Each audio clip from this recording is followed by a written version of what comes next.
Тавиль Хазиахметов вообще прошел уникальную судьбу, родившись в деревне, в Сабинском районе, деревне Юсуф-Алан. История такова, что его родители, Шамсанур и Гинятулла, были из другой деревни. Вот они. Это уже поздние фото, казанский период. Папа больше, конечно, похож на маму. Они родились в другой деревне. Это бабушка родилась в деревне Мертен, а дедушка родился в деревне Тенеки.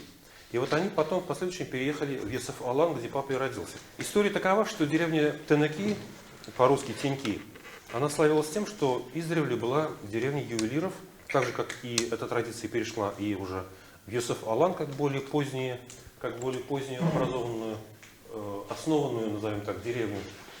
И в ней работали профессионалы, которые исключительно занимались только ювелирным искусством. Притом деревня Тенеки, дедушкина, и Мертен, они враждовали друг с другом. И эта вражда, она, кстати, и в современный период, даже в советский период, по Татарстану были такие традиции, когда были жесткие бои, не пускали чужих людей вообще, особенно среди мужчин. И это доходило до того даже, что выкапывались окопы, как вспоминал папа, выкапывались окопы между деревнями и устраивались бои. И вот каким-то чудом вот эти два человека из двух разных миров, они поженились и переехали в Юсуф-Алан. История такова, что у папы был предшественник, сын, который трагически умер в этой деревне, потому что дедушка, он еще занимался стройкой, потому что все свои дома он строил сам, даже в Казани потом. Он построил около 11 домов своими руками. И в деревне случилась трагедия, его предшественника папы тоже звали Тавиль, и он погиб, на него опрокинулась дверь во время стройки. Поэтому папа, конечно, был вторым ребенком, и его тоже назвали Тавиль. На этот раз, конечно, судьба оказалась благосклонна. Еще момент такой хочется сказать, что очень важно о прадедах сказать. Вот эта фотография, это Гинятулла Бабай, это мой дед, уже в Казани, в молодом возрасте, в таком среднем возрасте, скажем так. Он где только он не работал. Он работал и приказчиком там, и на стройках, и продавцом, потому что приходилось выживать. Жизнь была крайне сложной, и приходилось просто изворачиваться как можно. Вот эти портреты сделаны, вот этот портрет, сделанный папой, это уже Хожи-Ахмед Бабай, это отец Гинятуллы, фактически мой прадед. Портрет сделан в преклонном возрасте, они переезжают тоже в город. Год смерти, к сожалению, я не знаю, но вот такой вот образ сохранился. Это фотографии его. Можно сравнить вот фотографию. Это уже более старший период, он уже старик, здесь чуть помоложе. И характер был настолько жесткий у него, что он был батыром на сабантуях. Ему не было равных. И отец вспоминал, как уже в Казани один из его братьев, который пришел из армии, Ильдусова его звали, да, и он начал бахвалиться как раз перед ним своими мускулами, которыми он накачал в армии. И тут прадед взял его за пояс и грохнул об пол. То есть вот это был такой характер бескомпромиссный, и в чем-то, наверное, такая жесткость, она передалась и папе, потому что он в достижении своих целей, конечно, явно что-то унаследовал. Вот это очень интересный набросок. Я могу ошибаться, но, насколько я помню, папа вроде говорил, что вот этот дом, этот набросок сделан уже в 50-е, 60-е годы углем на бумаге. Это дом прадеда. Вернее, это дом, в котором они жили то ли в Юсуф-Алан, то ли в Теньках, в Тенеки. Он уникальный, именно поэтому он его зарисовал, и поэтому можно увидеть примерно... Я сам часто был в Сабах и в Сабинском районе, вот там вот на нижнем наброске хорошо видно характер рельефа. Это холмы, это речка, которая прорезала, значит, съедая эти холмы, она образовывала обрывы, и там постоянно паслись утки и гуси. Такое очень колоритное место. Собственно говоря, жизнь в Казани – это было испытанием, потому что, давайте я вот так открою одну работу, хотя это, конечно, уже 59-й год, это фактически время поступления в институт. Что можно сказать и что может быть вам интересным? В Казани это было просто какой-то квест по выживанию, потому что деду было запрещено заниматься ювелирным искусством, потому что работать с золотом, серебром было запрещено. Дед постоянно переезжал с места на место, строя дома своими руками, срубы. Последний дом на улице Максимова он построил из кирпича вместе с сыновьями. Сыновей было много, 2 дочери, и они собственноручно построили дом. Притом, где бы он ни жил, милиция постоянно вела за ним наблюдение. Ночью под окнами дежурил милиционер, который старался поймать звук молотка ювелирного во время чеканки. Поэтому, по воспоминаниям папы, он устраивал дома таким образом, что, зайдя в дом, невозможно было обнаружить мастерскую.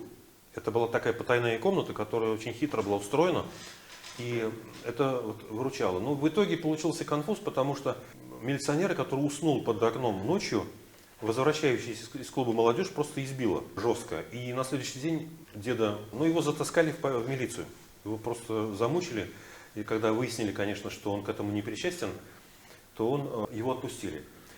Жизнь была очень колоритная. Он вспоминал, вот я пока работы не показываю, потому что мне важно понять, в каких условиях он рос. Это буквально 5 минут. Они жили в частном секторе, и они были вынуждены где-то работать, держали коров. И каждое утро папа вынужден был идти продавать молоко. И вот он вспоминал, в этом частном секторе они подходили к городу, постоянно вот эти крики кому молока, это у него на всю жизнь запомнилось. Притом они были босоногими, потому что возраст был маленький еще. Вот. И особенно осенью, когда было очень холодно, вот, так как там был частный сектор и было стадо уходя оставляло за собой лепешки, и они грели ноги вот в этих лепешках. То есть вот те условия, в которых, собственно говоря, искусством-то некогда было заниматься. Притом у него бывает же, вот, как в фильмах показывают иногда, люди, вернувшиеся с военных конфликтов, они там постоянно нервничают, просыпаются, у них перед глазами возникают вот эти вот кадры экстремальных ситуаций. И папа всегда, вот, скажем так, из детства стремление к искусству проявляло себя в том, что вот в детстве, когда я дома рисовал на бумаге, я полностью не заполнял эту бумагу. Где-то уголок оставался белым, оборот вообще не использовался. Я его выбрасывал его. Я вот запомнил момент, когда папа подошел ко мне, вынул этот лист бумаги из мусорного ведра и сказал: если бы в детстве у меня была вот эта бумага, я бы на ней пустого места не оставил. То есть это вот говорит о том, что вот его даже наброски, вот здесь, например, это 59-й год, они сделаны всегда на крафтовой какой-то оберточной бумаге, на картонке. И он просто рисовал повсюду, где была вот только возможность. Вспоминал он праздники, особенно первомайские. Любимое занятие это было идти на Первомай и собирать фанерных голубей, которые там в огромных количествах выбрасывались после этого мероприятия. И вот этих фанерных голубей они прибивали потом к воротам. Интересные были взаимоотношения между соседями и вообще взаимоотношения деда и сына, вот его как бы отца и сына, скажем так, моего деда, они проявляются в таких очень интересных как бы фрагментах жизни. Папа вспоминал, что у них на улице был один парень, который всех терроризировал просто. Он был старше, сильнее, и куда бы молодежь не ходила, то есть маленькие ребята не ходили, он всегда там их бил. И папа вспоминал такую историю уникальную, когда дед занимается уборкой двора, по улице бежит папа, за ним бежит этот парень, не помню, как его зовут. Дед увидел эту ситуацию, и когда мой папа подбегал к воротам, он открыл ворота, папа залетает во двор, за ним забегает его преследователь, дед захлопывает ворота и начинает избивать его, значит, метлой. И вот он всю жизнь вспоминал этот случай, когда этот парень, он был мишарин, мишарская семья была, и он кричал по двору и орал: «Гениат абэй, гениат абэй!» истерически пытаясь избежать, значит, порки. Не знаю, как потом сложилось взаимоотношения между детьми, вот подростками, но этот случай, он какой-то очень такой знаковый. Что происходит дальше? Папа пытается поступить в училище, его выбор уже был определен, то есть искусство его интересовало, хотя дед настаивал на том, чтобы папа занялся чем-то более, серьезным в кавычках. То есть поступил в какое-то реальное училище там или выбрал себе профессию более трудовую. Папа с первого раза не поступил в училище, конечно, потому что подготовки не было. Год он ходил, если я не ошибаюсь, по-моему, в 3-ю школу на подготовительные курсы. Великолепно поступил в училище. Вот как раз 59-й год, это уже, наверное, чуть попозже я покажу, а вот этот период училищный интересен чем? Есть ряд работ. Во-первых, в училище ему повезло с тем, что там был прекрасный педагогический коллектив, который большинство вообще в Казани были, как они называют, не репатрианты, а те, кто вернулся в Россию из Шанхая. И вы знаете, и Лунстрома оркестр тогда вот как раз в Казань приехал. И из художников, я Подгурского помню, и еще кто-то, дай бог памяти, только вот не могу вспомнить. Он как раз попал к ним. И это была потрясающая школа, потому что она позволила ему потом в институт поступить просто блестяще. И вот с этого периода у него сохранилось несколько работ, несколько этюдов. Портрет девочки, например, это вот училище, это масло. Это пока вот такого рода, видимо, с летней практики или, может быть, домашний этюд. Вот так одевались школьники в те времена. Была униформа. Вот портреты тех лет. Это автопортрет. Автопортретов на самом деле у него много. Это вот портрет матери Шамс-ан-Нур. Вот, она тоже часто ему позировала. Вот его автопортрет маслом. То есть такая крепкая очень лепка формы. Бескомпромиссное. Вообще, что у папы было примечательно, у него было бескомпромиссное отношение к профессионализму. Он терпеть не мог дилетантизма и любительщины. То есть для него всегда школа, форма, анатомия, она была базовым критерием вплоть до самых старших его лет уже. Вот портрет тоже матери, такой незаконченный этюд на холсте. Вот акварельный этюд. Это Григорий Дадай, это сосед папы по улице. Такой был тоже Крашен Корта, крещеный татарин Григорий. Очень колоритный типаж. Обратите внимание, насколько остро он подмечал характер и передавал образ. То есть схватывал самые типичные. Вообще портреты это одно из очень сильных его таких видов искусства. Это, насколько я помню, это Туктар. Вообще Туктар это в Сабинском районе. Одна из деревень, где я вот все детство провел, именно Туктар. Это недалеко от деревни деда и недалеко от деревни Исафалан. И тут улицы. То есть можно видеть уже, что в училище, насколько крепкая у него была школа, владение композицией, владение рисунком. Никакого слабого рисунка мы здесь не увидим. И очень важная деталь, что я хочу показать. Сохранились этюды, и вот две, в частности, работы подготовительные. Это к диплому папы, которая называлась «Работы в поле», сенокос. Это вот этюд одной из фигур к диплому, а вот это как бы сам эскиз к диплому. Сам диплом, насколько я помню, вот папа говорил, он был передан в одну из республик Поволжья, то ли в Йошкар-Олу, то ли... Вот сейчас мне сложно сказать, потому что это было очень давно. Он был настолько уникальный, настолько качественный, что его в рамках обмена работами его передали в другую республику. Как его найти, конечно, это отдельная тема. Поэтому вот училищный период можно охарактеризовать вот так. Ну, вот этот набросок, который вы уже видели, это 59-й год. Тоже примерно можно увидеть технику. Она такая живописного плана, очень такая живая. По времени, это время обучения в институте у папы это 58-64 годы. 59-й, вот здесь в уголке справа внизу, дата, это, видимо, первый курс или время поступления. Сложно сказать. Тоже чудом сохранившийся на такой плохой бумаге. Теперь перейдем к институту. Институтский период. Вообще институтский период, он очень яркий вообще по насыщенным событиям, потому что папа учился тоже у уникальных педагогов.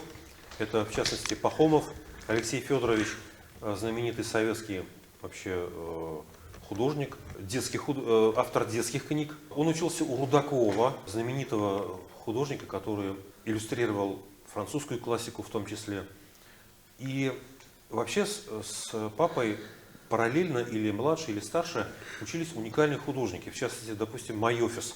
Это вообще гениальный художник, гениальный иллюстратор. Насколько я помню, он был младше на год. Сейчас он живет в Америке. Особенный такой вот момент. С папой на одном курсе учился Михаил Михайлович Герасимов. Это тоже знаменитый художник, график, живописец, который после окончания института был направлен в Италию на стажировку. Они были просто не разлей вода друзьями. Немножко заходя тоже вперед, значит, нужно сказать несколько слов о моменте поступления в институт. Значит, папа едет в институт, блестяще сдает экзамены и возвращается в Казань. Была такая практика раньше, в наше время ее уже не было. Вот я не помню такого, чтобы меня особо приглашали отдельно. Учеба начиналась в октябре, ну, как и сейчас. И обычно по месту проживания присылали справку, что такой-то, такой-то, вы действительно там зачислены на первый курс, и мы приглашаем вас к началу учебного сезона. И папе почему-то не пришла эта справка. Время идет, уже октябрь начался, ни слуху, ни духу. Его отец уже начал сомневаться, начал говорить: сыну, а ты действительно сдал экзамены? По-моему, ты меня обманываешь. Вообще у деда всегда было такое недоверие и желание проверить отца. Я немножко тоже забегу вперед. Даже во время обучения в институте дед проверял знания отца. Потому что во время войны дед работал на авиационном заводе в Казани. Вообще он тоже был особый такой кадр, тот еще, потому что во время войны там были жесткие условия, был план, и если этот план не выполнялся, то всю бригаду отправляли на фронт, если они не собирали самолет. И у него было какое-то открытие, так как он был ювелиром, он сделал какое-то открытие по то ли сварке алюминия, то ли по его обработке, которое было внедрено в процесс и использовалось в технологическом процессе. И каждый раз, так как он был там начальником бригады, после выпуска каждого самолета бригада качала его на руках, благодаря, что спасибо, ты нас, мы справились. И когда отец учился уже в институте, дед, он был хитрый, и он пытался поймать отца на каких-то нюансах. А один раз он спросил отца, у него на авиационном заводе был знакомый, соответственно, по профессии был связан чертежник, и он спросил у этого чертежника: скажи мне какой-то хитрый вопрос, который я могу задать сыну, чтобы проверить, он вообще учится там или не учится, вообще знает что-нибудь или не знает. А тот сказал: спроси у него, что такое перспектива. Дед, значит, идет домой такой, говорит: сын, иди сюда, давай, садись, надо серьезно поговорить. А вот расскажи-ка мне, а что такое перспектива? Он, конечно, ожидал увидеть поникшее лицо и растерянность, бормотание. А папа ему все разложил, потому что перспектива – это один из предметов. И для деда это, конечно, была вершина вообще такого, откровения, потому что он действительно поверил, что сын, где-то пропадая в Питере, а тогда в Ленинграде, действительно что-то умеет и что-то знает. И вот как раз здесь показаны вступительные экзамены, обратите внимание, то есть это такой уровень, которого в институте вообще студенты, которые учились в институте и присутствовали там на этих обходах и на учебных просмотрах, и заходили на экзаменах, они не могли понять, как так, откуда такая база, откуда такая школа, потому что акварелью даже в институте редко у кого так получалось. Вот здесь видна полуфигура, и снова возвращаясь к началу, почему-то не пришла справка, которая приглашала его на обучение.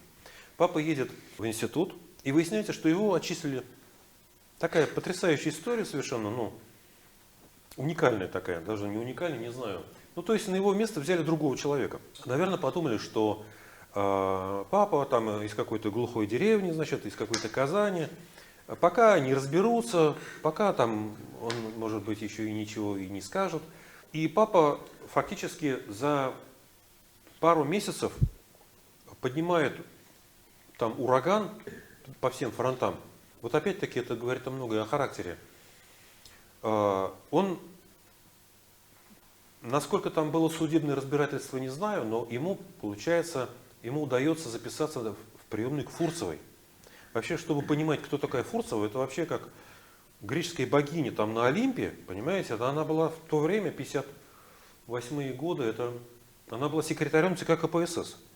Только в 60-м году она начинает иметь отношение к культуре, потому что ее назначают министром культуры в 60-м году, по-моему. И он добивается приема у Фурцевой и добивается справедливости.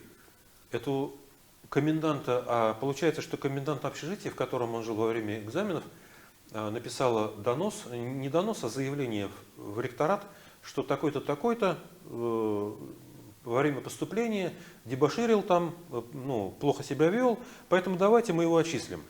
Хотя уж более аккуратного человека, чем отец, который там жаждал поступить, и у него и в мыслях не было создавать какие-то проблемы. И вот он буквально за 2 месяца, с октября-ноября, остается декабрь, и там сессия январь, по-моему, он добивается восстановления. И этого коменданта смещают. И он буквально за 1,5 месяца догоняет программу и отлично заканчивает первое полугодие. То есть это вот опять-таки многое говорит о человеке. И любимая фраза отца была, он всегда мне ее вдалбливал: талант всегда найдет себе дорогу. Притом я относился к этой фразе настолько своеобразно, потому что мне казалось, что для этого надо быть талантом. То есть, хорошо там, он найдет себе дорогу, но для этого надо быть талантом. А талант ли ты, черт его знает, потому что ты еще ничего не умеешь. Но вот это была у него любимая фраза. В институте запомнилось что из его воспоминаний? Это дружба с Михаилом Михайловичем Герасимовым, которая была просто, они были не разлей вода. Вообще можно показать здесь несколько работ тоже из этого периода. Установки, которые были в то время в институте. Файлы большого размера, поэтому долго открываются. Вот примерно, вообще этот такой стиль был характерен для этого периода. Там, в принципе, если сейчас зайти на какие-то страницы ВКонтакте, страницы Академии художеств, то примерно вот такая была школа. Он в этом плане мало выделялся, но вот лепка формы, характер вот такого типа, вот этого старика на сайте Академии я видел еще у других студентов того времени. Архивные работы там выставляются. Такой колоритный персонаж. Вот этого тоже старик очень знаменитый. То есть акварель для него была одной из любимых техник. Маслом он владел великолепно, но акварелист был выдающийся тоже. Вот здесь можно увидеть его студенческие работы. Сохранилось несколько этюдов с летней практики. Это Пушкинские горы. Здесь мало что изменилось с его времени, потому что в 89 году, когда мы там были на практике тоже, мы видели то же самое буквально. Это как раз из комплекса Пушкиногорье. Вот тоже очень знаменитое место. Это знаменитая избушка, где жила вот эта женщина или его няня. Сейчас не могу вспомнить. Вот его, обратите внимание, насколько романтично и красиво передается состояние природы. Тоже акварель. Это Рижское взморье, практика на побережье. Всегда очень выразительная композиция, всегда очень выразительное состояние природы.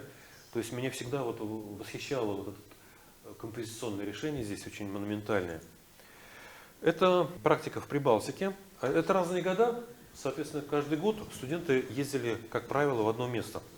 Это уже темпера, но здесь смешанная техника. Небо такое, оно как бы акварельнистое, а здесь уже темпера. Казейно-масляная темпера притом была. Тоже Рижское взморье. Вот очень своеобразный такой под настроение пейзаж. То же самое. Да, обратите внимание на выразительность композиции. То есть он и меня всегда учил, то, что ты делаешь, должно быть пятно. Вот это пятно, профессиональный термин, у него везде, посмотрите на его работы, это везде пятно, то есть композиционный центр. Не должно быть путаницы, не должно быть смешивания силуэтов, которые мешают восприятию. То есть на расстоянии, хотя это не живописная картина, но на расстоянии эта цельность должна сохраняться. И в этюдах мы это видим. Такой вот небольшой этюд у него. Может быть, это училище, я боюсь сейчас по времени сказать. Вот кратковременный этюд. Следующий момент – это специализация. Есть учебный процесс. Это, кстати говоря, наверное, здесь учебный рисунок тоже, может быть, вам будет интересен, хотя достаточно это такая сухая отрасль. Но вот, в частности, вот Экарше знаменитая, которую студенты штудируют, как правило, и в училище, и в институте. То есть очень такой живой подход, живой штрих. Это постановки, это 57-й год, это, наверное, это скорее всего 5-й курс уже, потому что вот 58-й год у него, да, 58-й год дипломный, а это у него предпоследний год перед завершением. Это задание на 2 поворота, стандартное, то есть один натурщик позирует, обычно на одном листе это рисует, а здесь как бы две разные, сделано 2 разными работами. Вот обратите внимание, насколько сложная моделировка формы. Ну и цельность, опять-таки, цельность света, цельность тени. Тоже этот Гудон, очень знаменитая фигура. В детстве я восхищался этой работой. Тоже, когда учился еще в училище, постоянно смотрел. И здесь меня привлекала культура штриха. Вот. Штрих, который используется на фигуре и на фоне. Это вот учебный рисунок.